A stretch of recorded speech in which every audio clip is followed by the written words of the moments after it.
Welcome in. Today I'm absolutely honoured to be joined by the romance author Sophie Snow. Sophie writes a lot of spicy queer romances, which I'll let her tell you all about. But I just want to introduce to say, keep listening for a really interesting conversation about her writing process, why she writes the romances she does, and most importantly, Taylor Swift. Make sure to like, subscribe, and let me know what you all think in the comments. Enjoy. So, welcome in, Sophie. If you'd just like to begin by telling us a little bit about yourself and the books that you write. So I'm Sophie, I live up in Scotland and I write spicy contemporary romance books, which I often describe as being about people who need to go to therapy. And my new book comes out in April. It's called Fall or Fly. It is a dad's best friend, snowed in forced proximity romance. And then I have a new book coming out in October as well, which is a dad's ex-girlfriend forced proximity romance, because I have a type. So yeah. Stick to writing your type. Yeah. Did you always know that you were destined to be a romance writer, or was it something that you kind of fell into as you grew? So I always wanted to be a writer of some sort. When I was younger, I wrote a lot of stories, and then I kind of transitioned into songwriting when I got a bit older. But I would write songs about characters and want to know more about them. So I started writing books about those characters, and I fell into romance actually through Twilight fan fiction, which I feel like is like a canon event for so many readers.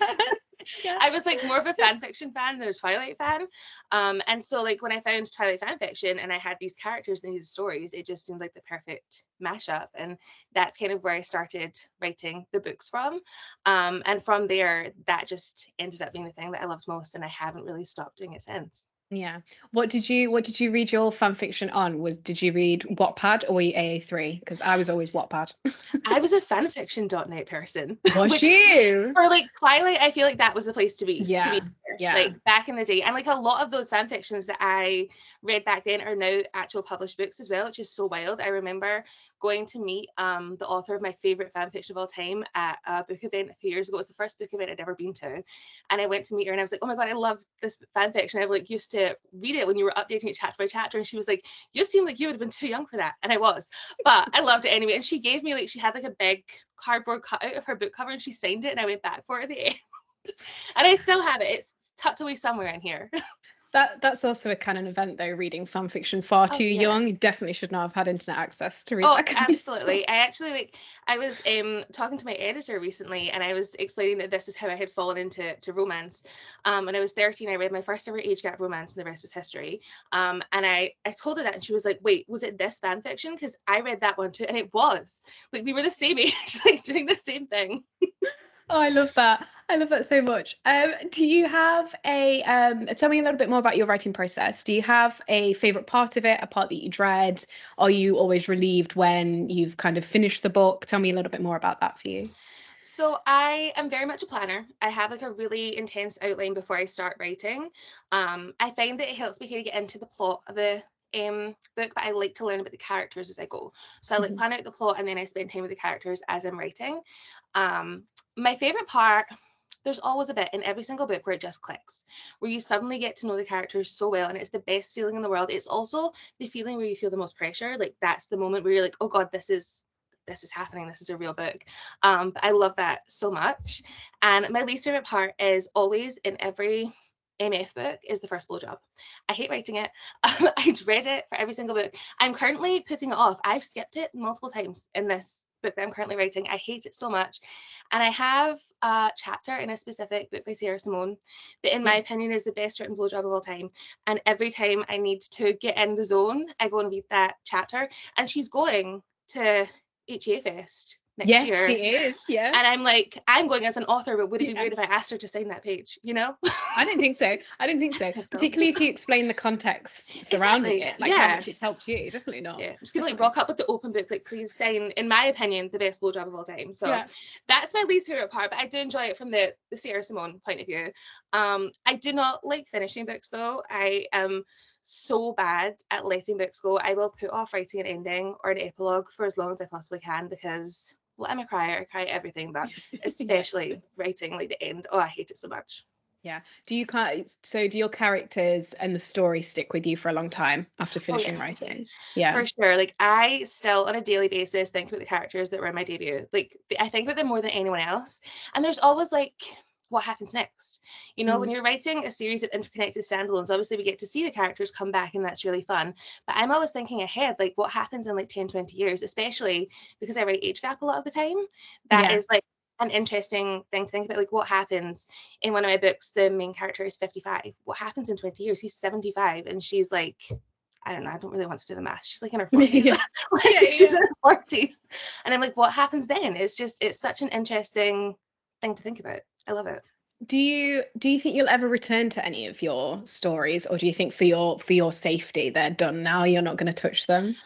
I don't know. Like I have my first Christmas book I wrote, Naughty or Nice, is pretty short. And I challenged myself to write a novella, which is not something I tend to like doing, and I'm never gonna do it again, to be honest. I'm an overwriter. But I often sit and think like there's more I could have written with them. Yeah. Like they had a whole year where they were long distance, and I feel like it would be so fun to sit and write that. So maybe one day I'll go back and I'll make it longer, like an extended version. Yeah, that's really fun. How many of the ideas that you have for books actually turn into books? Do Oh, you follow through with all of them, or is your brain kind of definitely not. Definitely not. I have, gosh, over 100 probably sitting in a document. And obviously, like if I had the time, I would write all Yeah. of them for sure. I think I have about 4 to 5 books that are sitting at the kind of like halfway point at least. Mostly fantasies actually. I went through a phase where I was writing fantasy, and one day I'd love to go back and work on fantasy again. But I was kind of learning what kind of fantasy I like to write versus read, and those it turned out were different things, and that kind of threw me. So they ended up kind of getting put aside. But one day maybe I'll go back and finish Yeah. them off. What does the decision look like then when you're deciding to the book's like something you want to really devote your time to? What is there is it just like that moment where you realize, oh, I've really got something here, and that's why you continue writing? Is it the same thing? There's usually a scene. So I'd say with every single book, there's a scene that I see in my head. So in Legally Binding, for instance, it was a scene where she accidentally calls him daddy for the first time. Yeah. And I had that scene before I knew anything else about that book. And I remember sitting when I actually had COVID. And I was sitting and I was thinking about that scene, and it just like it took over my brain. I was like, okay, this has to happen. It happened like 6 weeks later, that book was finished. Like it was, Wow. I have to do it in this moment. And I can't really do that anymore because Yeah. obviously I work to schedules now. But it's still, I have to have that moment that grasps me. And thankfully, when you're writing a series with interconnected characters, usually you get to meet the characters from later books and earlier books. And I kind of had those moments earlier.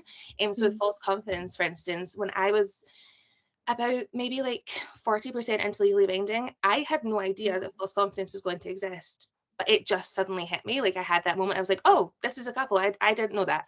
And it was just the coolest feeling ever to be like, okay, this whole other book now exists in my head. Yeah, that's really exciting for you. Like obviously you're in charge of the characters, but do you find that they like speak to you on what they want to do and you're not in control of them? I did not feel in charge at all. Like absolutely not. Some characters listen more than others. But I quite often find that characters go the most like left field things that I'm not expecting. The book I'm writing now, I expected the male main character, like I feel like in books, male main characters always have a thing. Like Cal, for instance, loves thighs.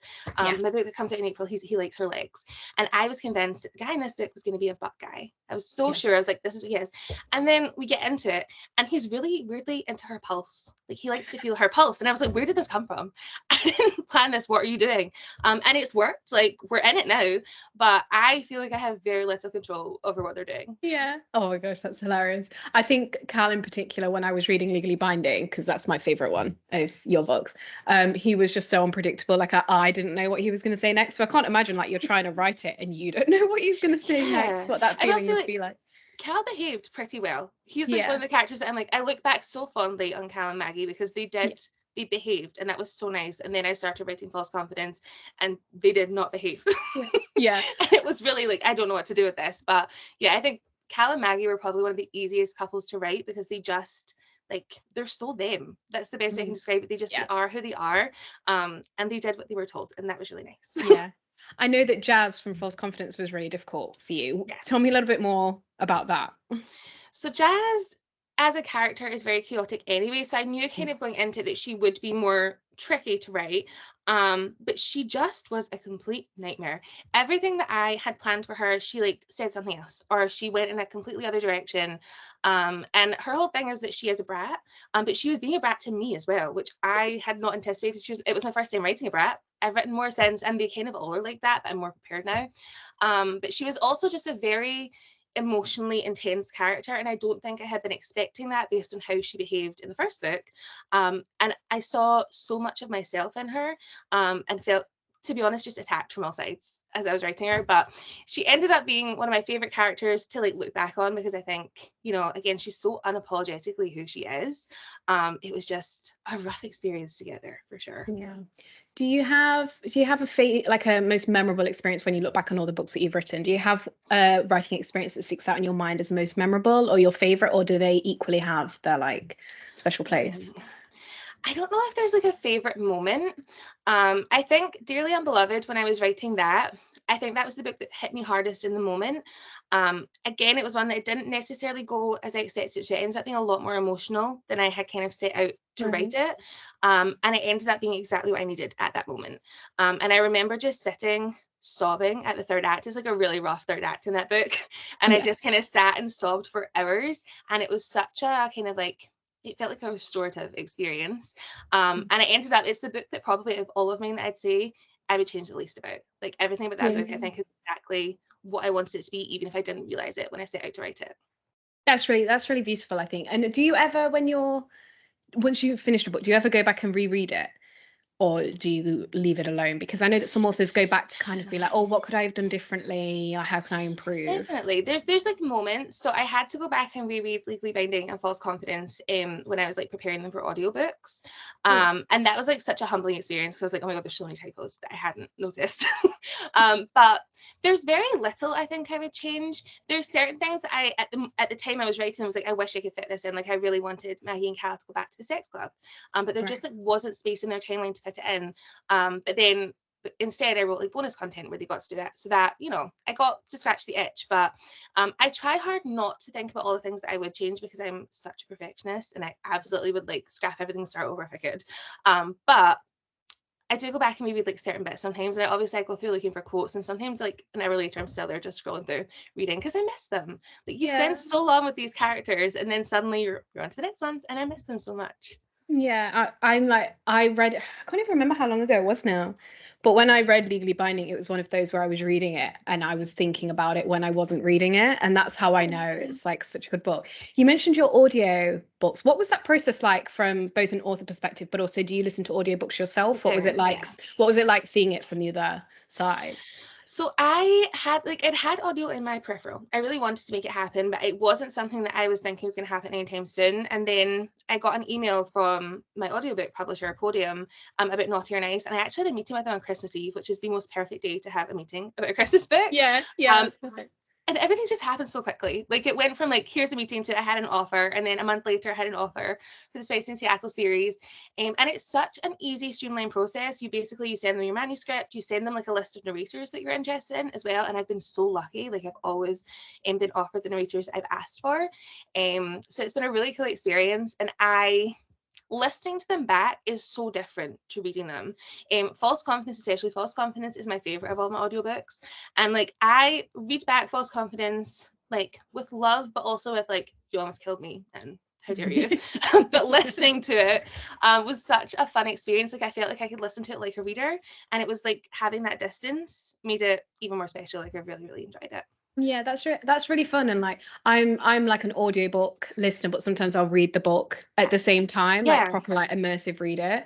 Do you find that, well, I suppose for your characters that you're writing and the ones that you've already written, do you have like I was gonna say real life people in real life that you would like fan cast for them? Because sometimes when I'm reading, I'm like, there's nobody on planet Earth that is like as good as my imagination right now.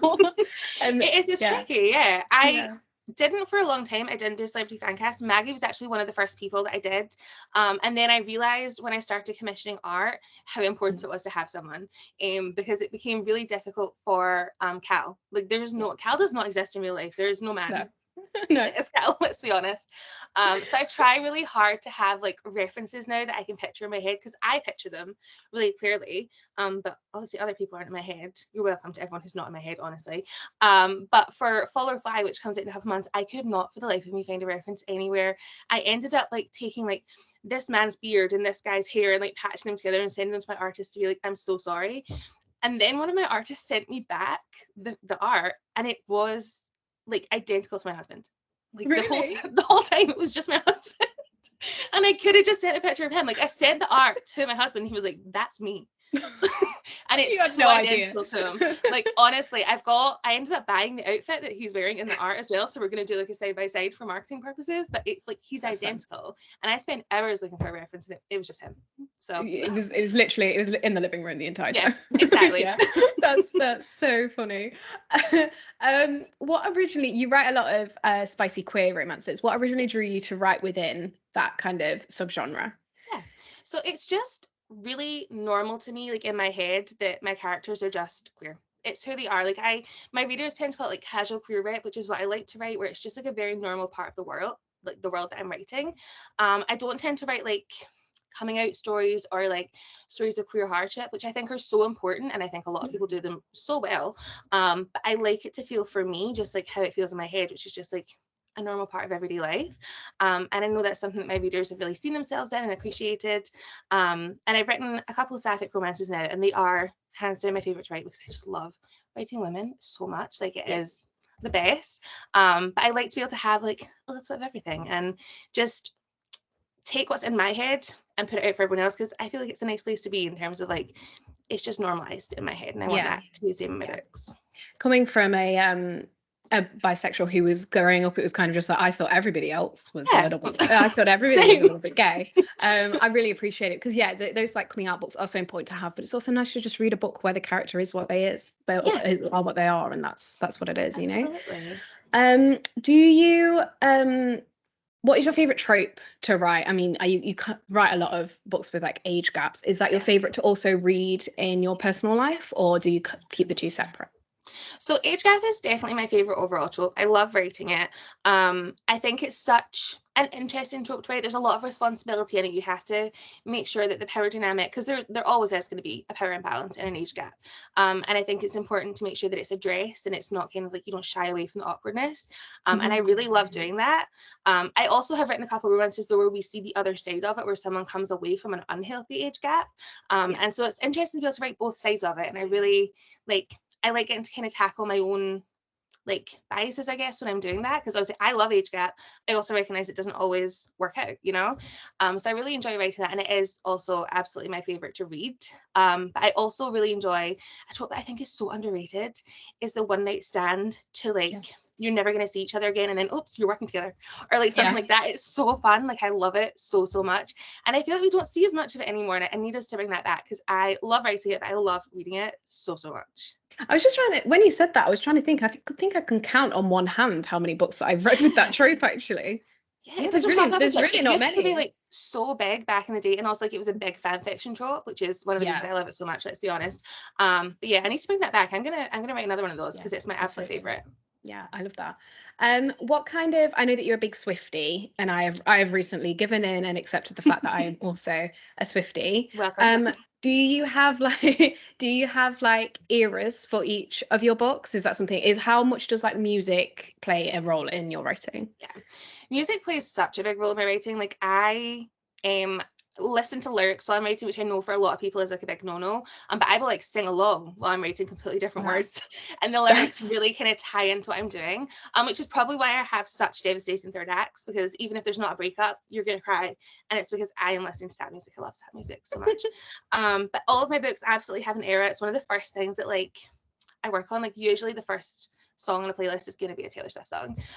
So my books all have their own eras assigned to them, and I'm kind of like at the point now where we're starting to repeat eras, and I'm like, well, this is fun. Like I can compare, you know, this Reputation book to this Reputation book, and I have so much fun with it. And then there's also the element of like, what's she going to do next? Like what era is next, and what am I going to write based on this? Because I wrote an entire book based on Midnights. Like within 24 hours of Midnights coming out, I had a full outline, and like 2 months later, I had a book based entirely on Midnights, and it's my favorite book I've ever written. It's not out yet. And who knows when it will be, because it's also like a really personal book and I need to do a lot of work on it. But like Midnight spawned that entire story idea, and I'm like, well, what's going to come next? It's such an exciting thought. That's very cool. How long does it typically take you to write a book? Is it different for what each kind of book, whether they're like the characters are beating you up or not? That does make a difference. It's definitely, it varies. I'd say on average though, about 2 months of like overall, but within that 2 months, there's definitely time I take off. I'm still kind of juggling learning to do all the other stuff that goes along with being an author, because it used to be I would just write the books, and so I'd write the book and I would set it aside and I would write them so quickly. I used to write an entire book in 5 weeks, and it was, you know, a dream. I miss that. Yeah. But now there's a lot of other things. There's marketing, there's admin, there's editing. This week is for about the past month, I've been working on 3 books at the same time, which I've never done before. This week is the last week I'm doing it, touch wood, ever, hopefully. Hopefully. So that obviously does cut down on writing time, but I'd say like 2 months is probably average. And then if the characters are being mean to me, maybe a little bit longer. Or on the flip side, doesn't happen often. If they're being nice to me, maybe less. So Yes, fingers crossed for more of those experiences. That would be so nice. Yeah. Speaking of being busy, you announced some very exciting news earlier this week on your Instagram about your traditional publishing deal. If you'd like to tell me a little bit more about that, and congratulations, of course. Thank you. So I have signed a 4-book deal with Avon Books UK for it's a spicy small town like seasonal series. So every book follows a different season, and it's called the Clover Pines series. It takes place in a small town in Canada called Clover Pines, which is like their whole slogan is like the luckiest town in the Rockies. And it's like it's fun as well because the 3 of the main characters in the books are Irish. So we have like the lucky, the Irish, you know, it's fun. And book 1, A Lucky Little Christmas, comes out October 22nd. And it is Dad's ex-girlfriend, which is like, I recognize, not a joke. Like, it's not a thing. However, You're making it a thing. Yeah, exactly. We're making it one. So it essentially follows Killian Michelson, who is Cal in Legally Binding's nephew, and he travels to Canada to confront the woman he believes to be his dad's mistress. But when he arrives, he finds that she is A, 30 years younger than his dad, B, a struggling single mom of his 2 half-siblings, and C, has no idea that his dad had another family. And so he ends up staying for Christmas to give them like the best Christmas ever, and they fall in love, and it's really cute. Oh my goodness, I'm so excited to read it. I actually can't wait. Yeah, and congratulations again. All very exciting. And yeah, I can't wait to 2027 HEA. See you there. I'm so excited. This is like going to be my first like big event. I am quietly terrified, but also very excited. Yeah, everybody will be so lovely. So just Can't wait. Lovely. Thank you so much for joining me today, Sophie. It's been lovely to speak to you. Thank you.